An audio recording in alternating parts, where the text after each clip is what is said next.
Chapter 6 of Pride and Prejudice, by Jane Austen. The ladies of Longbourn soon waited on those of Netherfield. The visit was soon returned in due form. Miss Bennet's pleasing manners grew on the goodwill of Mrs. Hurst and Miss Bingley, and though the mother was found to be intolerable, and the younger sisters not worth speaking to, a wish of being better acquainted with them was expressed towards the two eldest. By Jane this attention was received with the greatest pleasure, but Elizabeth still saw superciliousness in their treatment of everybody, hardly excepting even her sister, and could not like them; though their kindness to Jane, such as it was, had a value as arising in all probability from the influence of their brother's admiration. It was generally evident, whenever they met, that he did admire her, and to her it was equally evident that Jane was yielding to the preference which she had begun to entertain for him from the first, and was in a way to be very much in love; but she considered with pleasure that it was not likely to be discovered by the world in general, since Jane united, with great strength of feeling, a composure of temper and a uniform cheerfulness of manner, which would guard her from the suspicions of the impertinent. She mentioned this to her friend Miss Lucas. "It may perhaps be pleasant," replied Charlotte, "to be able to impose on the public in such a case, but it is sometimes a disadvantage to be so very guarded. If a woman conceals her affection with the same skill from the object of it, she may lose the opportunity of fixing him, and it will then be but poor consolation to believe the world equally in the dark. There is so much of gratitude or vanity in almost every attachment, that it is not safe to leave any to itself. We can all begin freely, a slight preference is natural enough, but there are very few of us who have heart enough to be really in love without encouragement. In 9 cases out of 10 a woman had better show more affection than she feels. Bingley likes your sister undoubtedly, but he may never do more than like her, if she does not help him on." "But she does help him on, as much as her nature will allow. If I can perceive her regard for him, he must be a simpleton indeed not to discover it too. Remember, Eliza, that he does not know Jane's disposition as you do. But if a woman is partial to a man, and does not endeavour to conceal it, he must find it out." "Perhaps he must, if he sees enough of her; but though Bingley and Jane meet tolerably often, it is never for many hours together, and as they always see each other in large mixed parties, it is impossible that every moment should be employed in conversing together. Jane should therefore make the most of every half hour in which she can command his attention. When she is secure of him, there will be more leisure for falling in love as much as she chooses."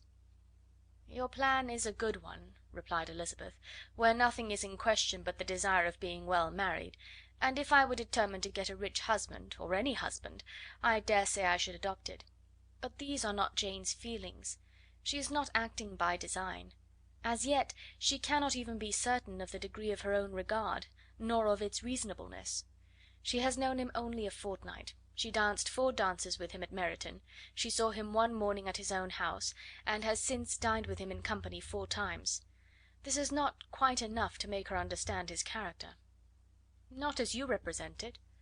Had she merely dined with him, she might only have discovered whether he had a good appetite; but you must remember that 4 evenings have also been spent together, and 4 evenings may do a great deal." "Yes, these 4 evenings have enabled them to ascertain that they both like vingt ans better than commerce, but with respect to any other leading characteristic, I do not imagine that much has been unfolded." "Well," said Charlotte, "I wish Jane success with all my heart, and if she were married to him to morrow, I should think she had as good a chance of happiness as if she were to be studying his character for a 12-month. Happiness in marriage is entirely a matter of chance. If the dispositions of the parties are ever so well known to each other, or ever so similar beforehand, it does not advance their felicity in the least. They always continue to grow sufficiently unlike afterwards to have their share of vexation, and it is better to know as little as possible of the defects of the person with whom you are to pass your life." "You make me laugh, Charlotte, but it is not sound. You know it is not sound, and that you would never act in this way yourself." Occupied in observing Mr. Bingley's attentions to her sister, Elizabeth was far from suspecting that she was herself becoming an object of some interest in the eyes of his friend. Mr. Darcy had at first scarcely allowed her to be pretty. He had looked at her without admiration at the ball, and when they next met he looked at her only to criticise. But no sooner had he made it clear to himself and his friends that she hardly had a good feature in her face, than he began to find it was rendered uncommonly intelligent by the beautiful expression of her dark eyes. To this discovery succeeded some others equally mortifying. Though he had detected with a critical eye more than one failure of perfect symmetry in her form, he was forced to acknowledge her figure to be light and pleasing, and in spite of his asserting that her manners were not those of the fashionable world, he was caught by their easy playfulness. Of this she was perfectly unaware. To her he was only the man who made himself agreeable nowhere, and who had not thought her handsome enough to dance with. He began to wish to know more of her, and as a step towards conversing with her himself, attended to her conversation with others. His doing so drew her notice. It was at Sir William Lucas's, where a large party were assembled. "What does Mr. Darcy mean," said she to Charlotte, "by listening to my conversation with Colonel Forster?" "That is a question which Mr. Darcy only can answer. But if he does it any more, I shall certainly let him know that I see what he is about. He has a very satirical eye, and if I do not begin by being impertinent myself, I shall soon grow afraid of him." On his approaching them soon afterwards, though without seeming to have any intention of speaking, Miss Lucas defied her friend to mention such a subject to him, which immediately provoking Elizabeth to do it, she turned to him and said: "Did you not think, Mr. Darcy, that I expressed myself uncommonly well just now, when I was teasing Colonel Forster to give us a ball at Meryton?" "With great energy, but it is always a subject which makes a lady energetic." "You are severe on us." "It will be her turn soon to be teased," said Miss Lucas. "I am going to open the instrument, Eliza, and you know what follows." "You are a very strange creature by way of a friend, always wanting me to play and sing before anybody and everybody. If my vanity had taken a musical turn, you would have been invaluable; but as it is, I would really rather not sit down before those who must be in the habit of hearing the very best performers." On Miss Lucas's persevering, however, she added: "Very well, if it must be so, it must."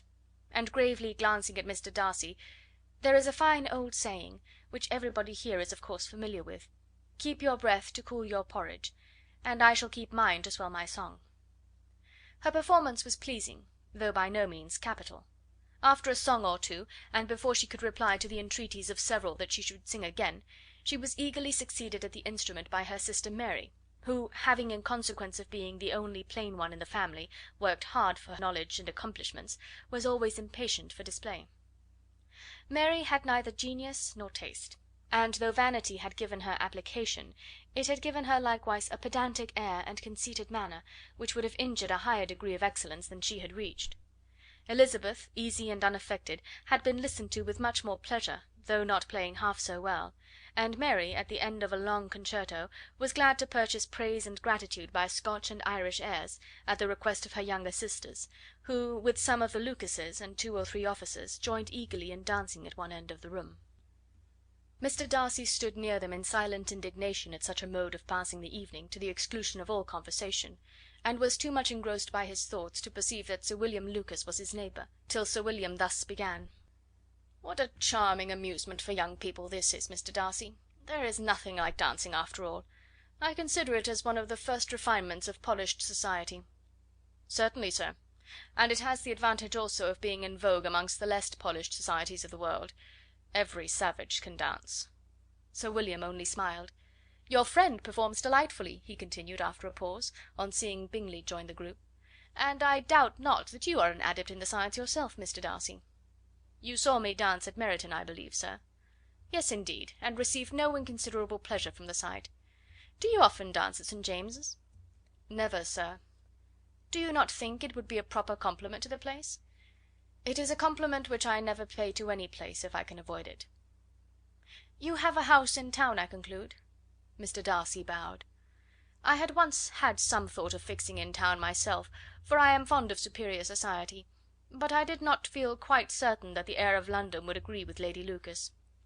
He paused in hopes of an answer, but his companion was not disposed to make any, and Elizabeth at that instant moving towards them, he was struck with the action of doing a very gallant thing, and called out to her: "My dear Miss Eliza, why are you not dancing? Mr. Darcy, you must allow me to present this young lady to you as a very desirable partner. You cannot refuse to dance, I am sure, when so much beauty is before you." And taking her hand, he would have given it to Mr. Darcy, who, though extremely surprised, was not unwilling to receive it, when she instantly drew back, and said with some discomposure to Sir William: "Indeed, sir, I have not the least intention of dancing. I entreat you not to suppose that I moved this way in order to beg for a partner." Mr. Darcy, with grave propriety, requested to be allowed the honour of her hand, but in vain. Elizabeth was determined, nor did Sir William at all shake her purpose by his attempt at persuasion. "You excel so much in the dance, Miss Eliza, that it is cruel to deny me the happiness of seeing you; and though this gentleman dislikes the amusement in general, he can have no objection, I am sure, to oblige us for one half hour." "Mr. Darcy is all politeness," said Elizabeth, smiling. "He is indeed; but considering the inducement, my dear Miss Eliza, we cannot wonder at his complaisance, for who would object to such a partner?" Elizabeth looked archly, and turned away. Her resistance had not injured her with the gentleman, and he was thinking of her with some complacency when thus accosted by Miss Bingley. "I can guess the subject of your reverie." "I should imagine not." "You are considering how insupportable it would be to pass many evenings in this manner in such society; and indeed I am quite sure of your opinion. I was never more annoyed. The insipidity, and yet the noise; the nothingness, and yet the self importance of all these people. What would I give to hear your strictures on them?" "Your conjecture is totally wrong, I assure you. My mind was more agreeably engaged. I have been meditating on the very great pleasure which a pair of fine eyes in the face of a pretty woman can bestow." Miss Bingley immediately fixed her eyes on his face, and desired he would tell her what lady had the credit of inspiring such reflections. Mr. Darcy replied with great intrepidity, "Miss Elizabeth Bennet." "Miss Elizabeth Bennet!" repeated Miss Bingley. "I am all astonishment. How long has she been such a favourite? And pray, when am I to wish you joy?" "That is exactly the question which I expected you to ask. A lady's imagination is very rapid; it jumps from admiration to love, from love to matrimony, in a moment. I knew you would be wishing me joy. Nay, if you are serious about it, I shall consider the matter as absolutely settled. You will be having a charming mother in law indeed, and of course she will always be at Pemberley with you." He listened to her with perfect indifference while she chose to entertain herself in this matter, and as his composure convinced her that all was safe, her wit flowed long. Chapter 7.